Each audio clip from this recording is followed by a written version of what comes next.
नमस्कार दोस्तों, मैं शिव कुमार वर्मा, मेरा चैनल यश कुमार। मैं आपके सामने मध्यकालीन भारत का इतिहास यानी दिल्ली सल्तनत के खिलजी वंश का एक नया क्लास लेकर उपस्थित हुआ हूँ। अलाउद्दीन खिलजी, जिसका कार्यकाल 1296 से 1316 है, यानी 20 साल तक शासक रहा है। उसे कई पार्टों में हमें बनाना है क्योंकि बड़ा चैप्टर है। थोड़ा सा उसका पार्ट 1 आपके समक्ष लेकर प्रस्तुत हुआ हूँ। तो अलाउद्दीन खिलजी के बारे में चर्चा करने से पहले मैं आपसे रिक्वेस्ट करना चाहूँगा कि आप हमारे चैनल को लाइक करें, सब्सक्राइब करें और ज़्यादा से ज़्यादा शेयर करें ताकि आम आदमियों तक हमारा वीडियो पहुँच सके। मेरा जो सपना है फ्री एजुकेशन का, सब तक हमारी शिक्षाएं पहुँचें सभी लोगों तक, तो वो पूरा हो सके। चलिए बात करते हैं अलाउद्दीन खिलजी के बारे में। तो अलाउद्दीन खिलजी ने अपने ससुर की हत्या कर दी और अपने सालों को भी मार दिया और इस तरीके से उसने दिल्ली की गद्दी पर कब्जा किया। लेकिन कब्जा करने से पहले उसे ढेर सारा विरोध सहना पड़ा। उसने बलवन के लाल महल में अपना राज्याभिषेक कराया। राज्याभिषेक कराने के बाद वो दिल्ली सल्तनत का सुल्तान बन गया। अच्छा, सुल्तान बना तो उसने कुछ अच्छे कार्य किए उस अपनी सुल्तानी में, तो उनके बारे में छोटी सी चर्चा करेंगे और फिर इस टॉपिक पे चर्चा करेंगे। जैसे अलाउद्दीन खिलजी ने अपने सिक्कों पर सिकंदर सानी की उपाधि धारण। उसने सिकंदर की तरह विश्व विजय का सपना देखा था और उस सपने को साकार करने के लिए उसने एक अथक प्रयास किया, लेकिन अपने दिल्ली के कोतवाल अलाउल मुल्क के कहने पर इस सपने को छोड़ दिया। लेकिन अपने सिक्कों पर उसने सिकंदर सानी की उपाधि धारण की। तो आपको ध्यान रखना है, अलाउद्दीन खिलजी सल्तनत का एकमात्र शासक है, पूरे मध्यकाल का एकमात्र शासक है जिसने सिकंदर सानी की उपाधि धारण की। दूसरी विशेषता ये है, उसने जो है दक्षिण भारत में अभियान किया। पहली बार किसी मुस्लिम शासक ने, किसी दिल्ली सल्तनत के शासक ने दक्षिण भारत में अभियान की योजना बनाई और दक्षिण भारत की अभियान की योजना बनाई और दक्षिण भारत में समुद्रगुप्त की ग्रहण मुच्छानुग्रह नीति को अपनाया। तो ग्रहण मुच्छानुग्रह नीति है क्या? असल में समुद्रगुप्त ने उत्तर भारत और दक्षिण भारत के लिए अलग अलग नीतियां बनाई थी।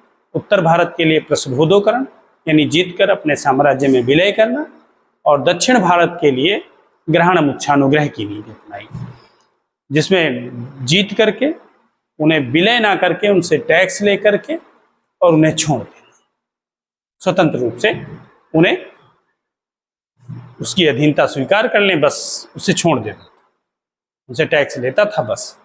तो ये ग्रहण मुच्छानुग्रह की नीति है। इसीलिए अलाउद्दीन खिलजी को सल्तनत का समुद्रगुप्त कहा जाता है।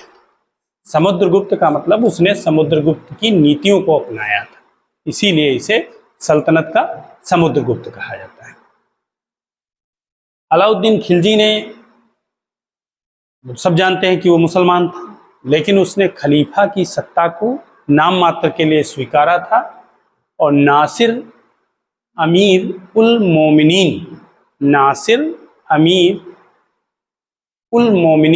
की उपाधि धारण की थी। अच्छा, एक और काम किया उसने। अलाउद्दीन खिलजी ने जो विद्रोह हो रहे थे उसके समय में, उनका मुख्य कारण संपत्ति का अतिरिक्त संग्रह ही माना था। यदि आदमी के पास संपत्ति का अतिरिक्त संग्रह होता है, इसीलिए वो विरोध करता है, उसके अंदर अहंकार आता है और वो विरोध करता है। इसीलिए उसने जो है इसे समाप्त कर दिया था। दिल्ली सल्तनत का पहला शासक अलाउद्दीन खिलजी है जिसने भूमि माप के लिए मसाहत प्रणाली को अपनाया था। यानी भूमि की माप के आधार पर कर लेना, यानी भूमि नपवाई और उसके आधार पर कर लिया। ऐसा करने वाला दिल्ली सल्तनत का पहला शासक अलाउद्दीन खिलजी है। इसने मसाहत प्रणाली को अपनाया था और बिस्वा को भूमि माप की इकाई बनाया था। यह अलाउद्दीन खिलजी है। अलाउद्दीन खिलजी ने केंद्र में स्थायी सेना रखी थी। उसने सेना को नगद वेतन, जब उसने सिकंदर सानी की उपाधि धारण की थी, सेना को नगद, एक केंद्रीय सेना रखी, इक्तादारों से सेना का दायित्व तो सब छीन लिया और अपनी खुद की सेना रखी, केंद्रीय सेना जिसे कहते हैं। उसने सेना को नगद वेतन दिया और नगद वेतन देने के लिए एक बाजार व्यवस्था बनाई।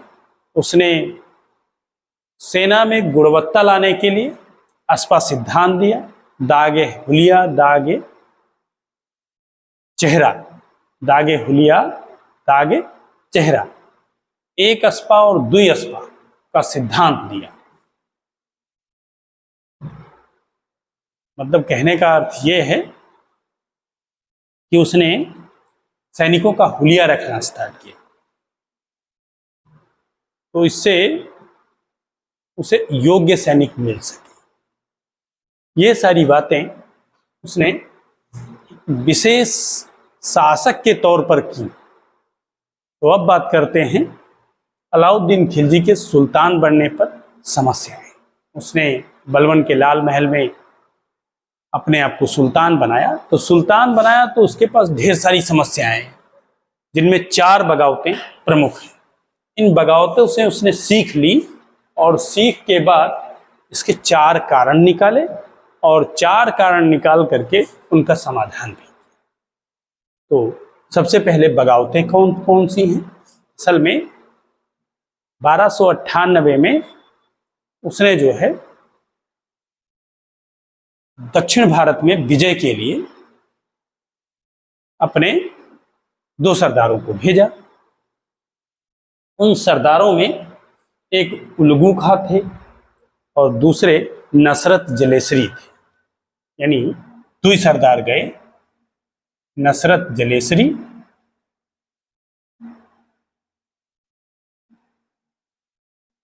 प्लस उलगू खां। ये उलगू खां कौन है? असल में ये उलगू खां नवीन मुसलमान हैं, जिन्हें जलालुद्दीन खिलजी ने हराया था और ये मंगोल थे और इन्हें इस्लाम धर्म ग्रहण करा के इन्हें मंगोलपुरी बसा करके वहां पर रखा गया था दिल्ली में। तो ये नवीन मुसलमान है। जब गुजरात लूट के बाद अलाउद्दीन खिलजी ने इन्हें उसमें मात्र 20% हिस्सा दिया, 80% अपने पास रख लिया।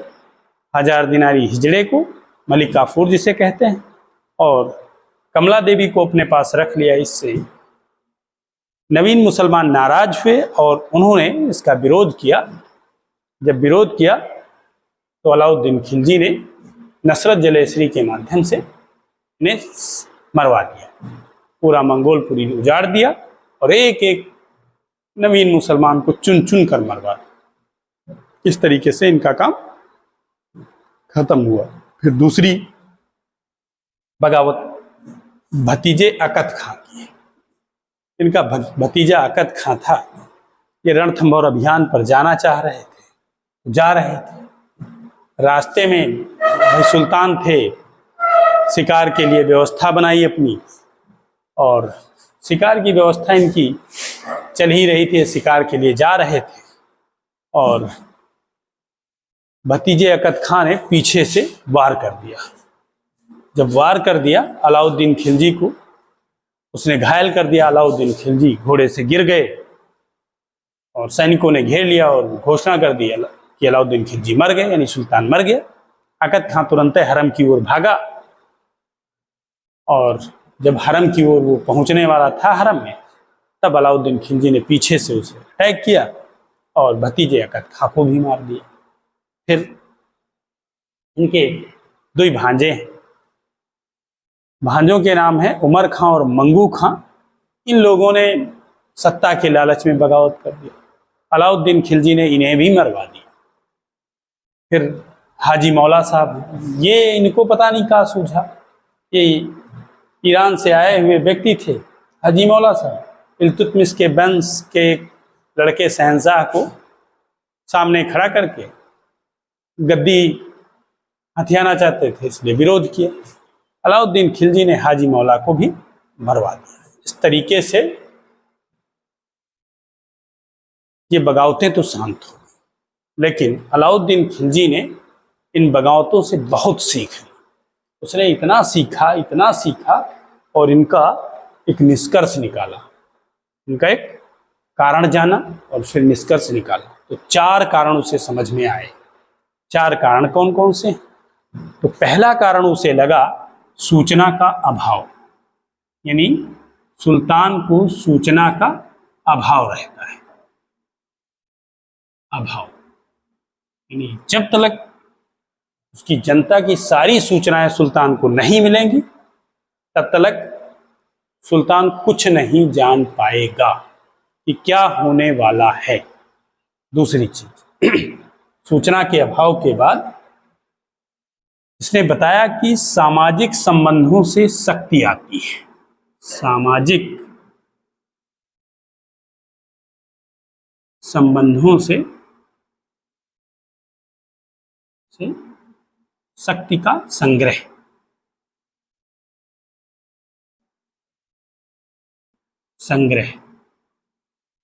इसने योजना बनाई और सोचा। इसका निष्कर्ष है इन बगावतों के बाद कि यदि 4 सरदार, बड़े सरदार आपस में रिश्तेदार हो जाएं तो फिर उनकी शक्ति बढ़ जाती है और वो सुल्तान की सत्ता को उखाड़ फेंकने का माजदा रखते हैं। उसने सरदारों में विवाह पर बिना सुल्तान की अनुमति के रोक लगा। कहा कोई भी सरदार बिना सुल्तान की सहमति के अपने बच्चों की शादी या अपनी शादी किसी सरदार से नहीं कर सकता है। ये इसलिए क्योंकि जब 4 सरदार आपस में मिलेंगे तो उनकी शक्ति का संग्रह हो जाएगा और वो ताकतवर हो जाएगा और सुल्तान की सत्ता को उखाड़ फेंकेगा। ये उसकी योजना अच्छी थी। अब उसने शराब और दावतों से, शराब तीसरा कारण,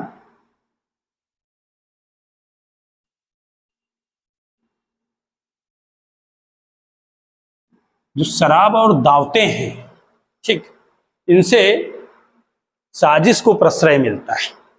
जब 4 शराबी शराब पी करके बैठते हैं तो एक नई योजना बनाते हैं, ठीक। 4 अमीर जो होते हैं सरदार, 4 अमीर सरदार जब बैठते हैं और दावत करते हैं तो वो साजिश रचते हैं। तो इसका मतलब ये है शराब और दावतों पर उसने प्रतिबंध लगा दिया। कहा कोई भी व्यक्ति 4 लोग बैठ करके दावत नहीं करेंगे, कोई एक दूसरे को दावत नहीं देगा और कोई गुटबंदी में शराब नहीं पिएगा। पीना है अपने घर पियो। तो ये उसका बड़ा दांव था। उसने ये दांव इसलिए खेला ताकि उसे इनके विरोध का सामना ना करना पड़े। यदि शराब पी लेगा आदमी तो उखला जाता है, फिर वो कहाँ निर्णय लेता है ये ऊपर वाला जाने। फिर उसने चौथा कारण निकाला, संपत्ति का अतिरिक्त संग्रह।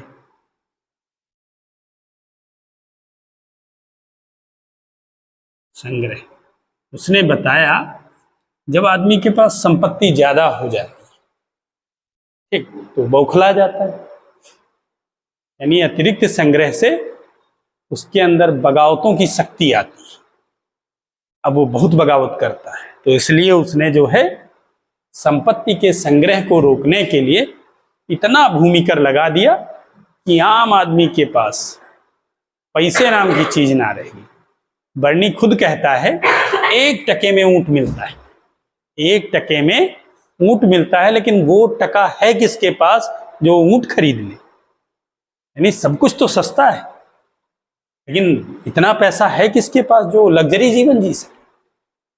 उसने किसी को भी लग्जेरियस नहीं रखा, उसने सबको साधारण वेशभूषा में ला दिया, यानी किसी के पास संपत्ति का संग्रह नहीं होने दिया। अब इसके 4 समाधान देखिए। समाधान इतने बढ़िया हैं कि जिसका कोई जवाब नहीं। सूचना का अभाव, तो सूचना के अभाव को समाप्त करने के लिए उसने गुप्तचर प्रणाली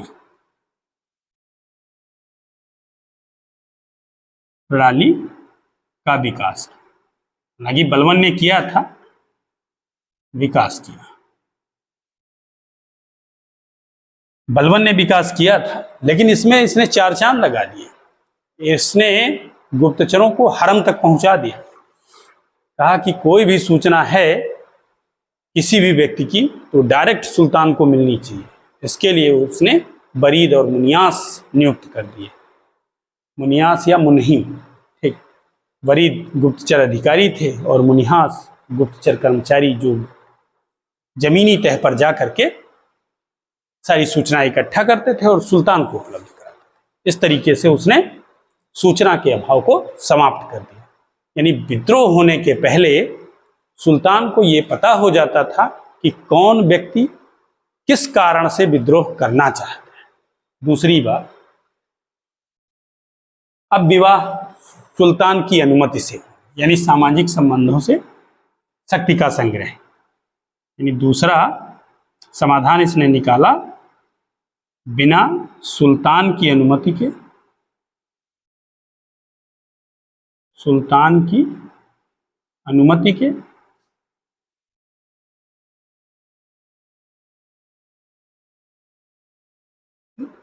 विवाह नहीं होंगे।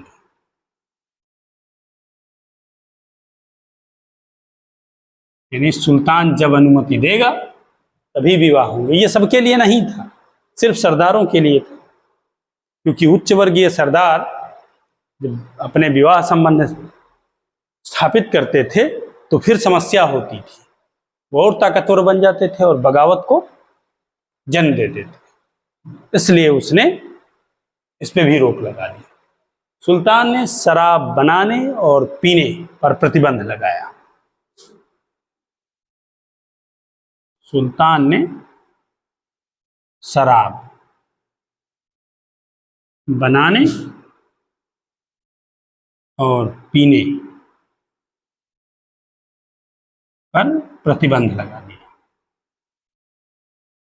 ना रहेगा बांस और ना बजेगी बांसुरी। जब शराबें नहीं बनेगी तो दावतें नहीं होंगी, पीने पिलाने का काम ही खत्म हो जाएगा, तो बगावत होगी कहां से। ठीक। अब संपत्ति का अतिरिक्त संग्रह, इसको रोकने के लिए सुल्तान के मन में एक योजना आई, क्यों ना हम इन पर ज्यादा से ज्यादा भूमि कर लगा दें जिससे विद्रोह समाप्त हो जाए। तो उसने ऐसे ही किया, उसने इतना कर लगा दिया, जैसा कि आप देखते हैं सरकारें कर लगाती, अतिरिक्त संग्रह को रोकने के लिए ही तो कर लगाती। तो इसने कर लगाया तो कुल उत्पादन का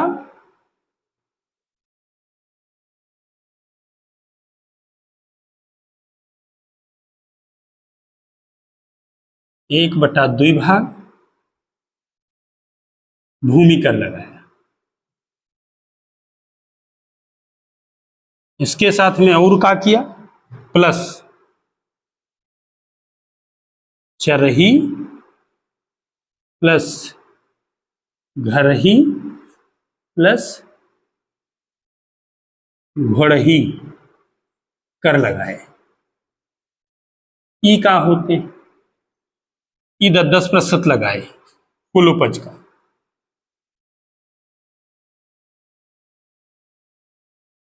यानी सुल्तान ने अपनी मतलब आम आदमी की आमदनी का 80% कर लगा दिया। अब 80% कर ले लेगा तो बर्नी जो कहेगा वो सत्य होगा कि ना होगा, कि भाई अब किसके पास पैसा है जो विद्रोह कर दे। अब किसी के पास दमाई ना है विद्रोह करने। तो इस तरीके से ये सुल्तान का योजना सफल रहा। उसने बहुत उचित योजना बनाई है। तो इस तरीके से उसने इन समस्याओं पर काबू पा लिया और सारी समस्याएं उसकी समाप्त। जो समस्याएं समाप्त हो गई तो बड़ा अच्छा हो गया। अच्छा, एक समस्या इसके पास आगे चल करके आई। वो समस्या ये थी मंगोलों का आक्रमण और सिकंदर सानी बनने का सपना। ये सिकंदर सानी जिसके सर पे भूत सवार हो जाता है, वो अपने आप को अहम ब्रह्मास्मि, मैं ही ब्रह्म हूं, यानी मैं ही सब कुछ हूं, ठीक, मेरे अलावा कोई कुछ नहीं। और जिस दिन आदमी ने ये सोचा उसका पतन निश्चित है।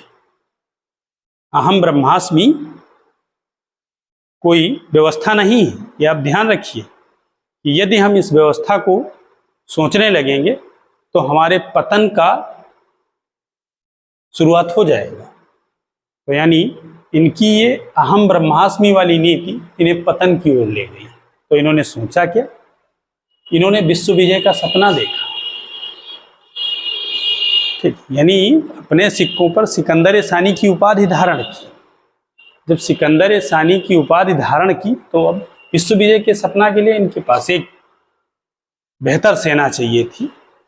मंगोल आक्रमण उसी समय होने लगे, तो मंगोलों से निपटने के लिए इनको एक बेहतर सेना चाहिए, एक केंद्रीय सेना चाहिए। तो इसने इक्तादारों से सेना के निर्माण का कार्य छीन लिया और स्वयं के पास ये जिम्मेदारी रखी और एक केंद्रीय सेना रखी, ठीक।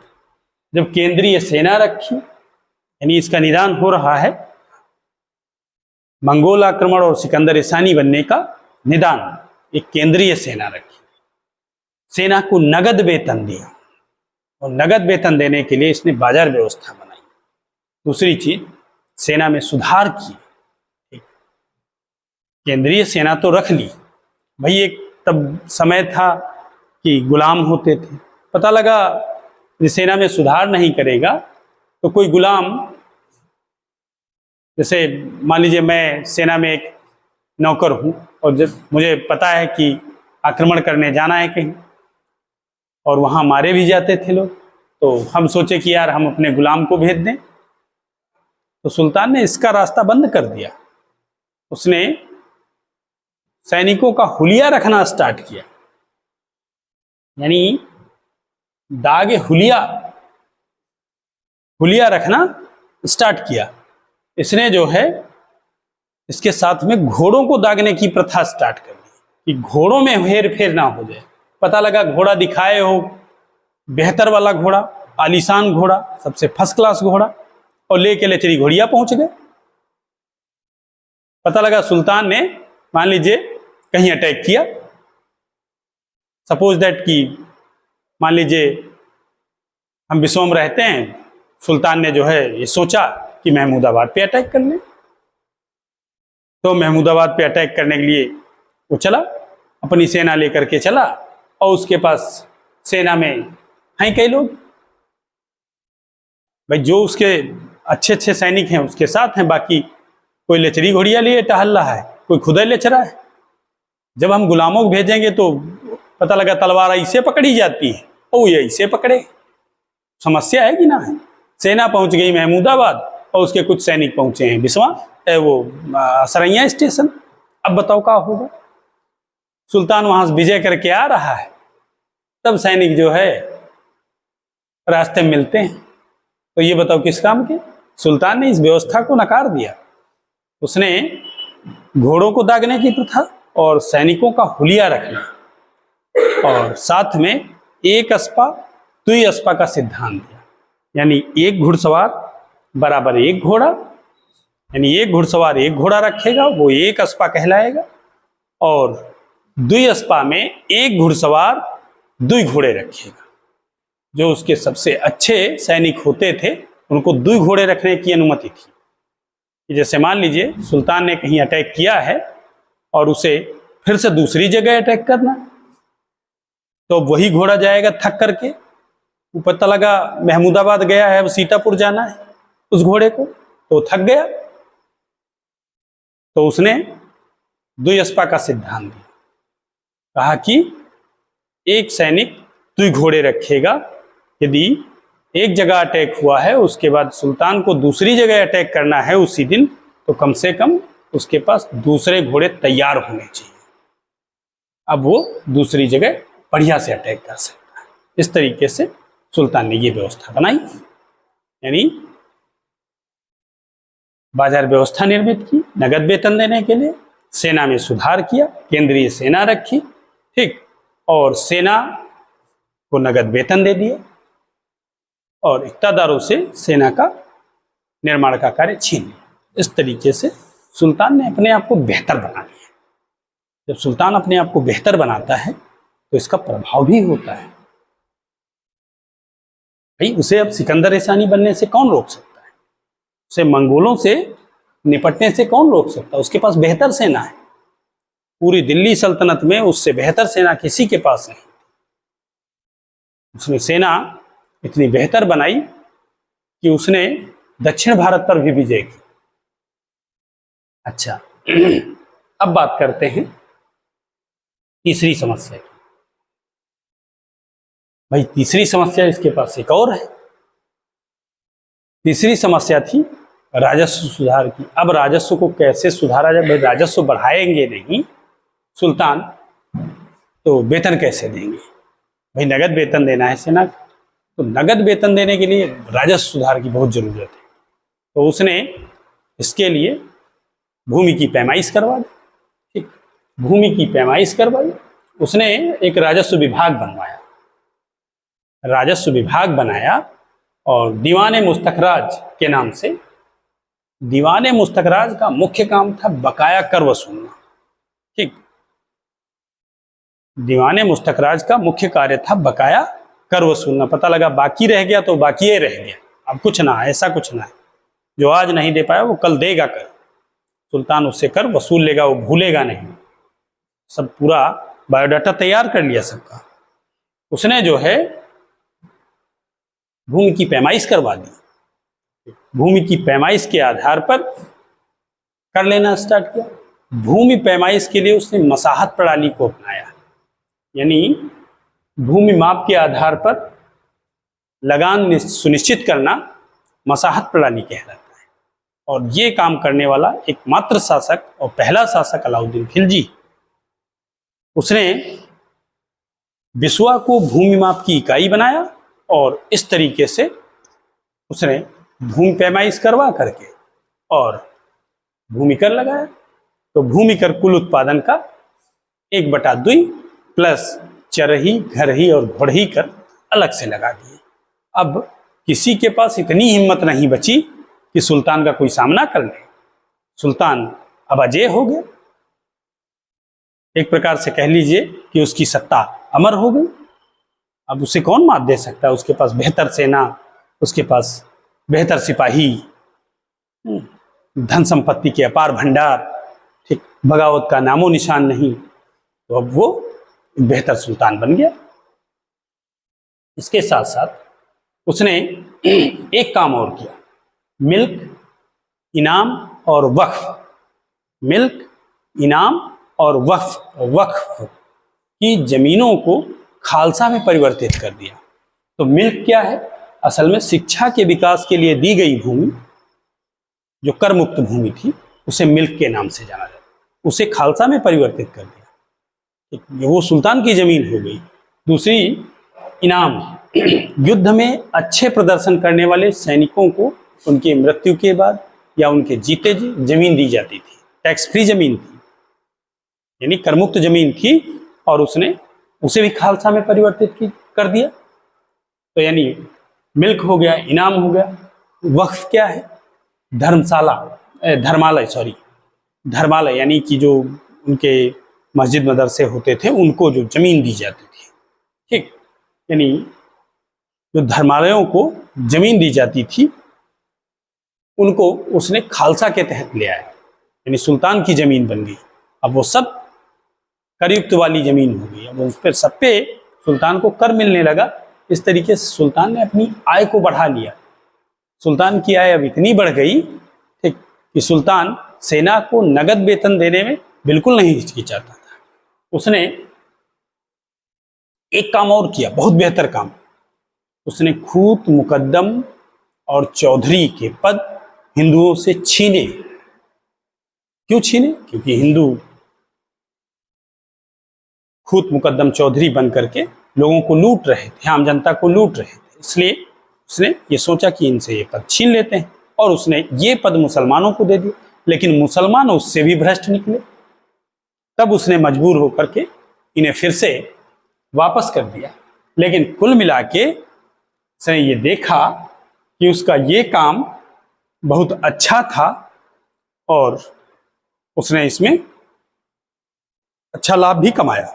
उसे अच्छा लाभ हुआ और आम जनता को ज्यादा करों से मुक्ति मिल गई। जो एक्स्ट्रा कर जमींदार, खूत, मुकद्दम, चौधरी वसूल करते थे उन पे भी रोक लग गई, क्योंकि सबको शंका होने लगी, भय होने लगा कि कहीं सुल्तान फिर से ना हटा दे। इसके अलावा उसने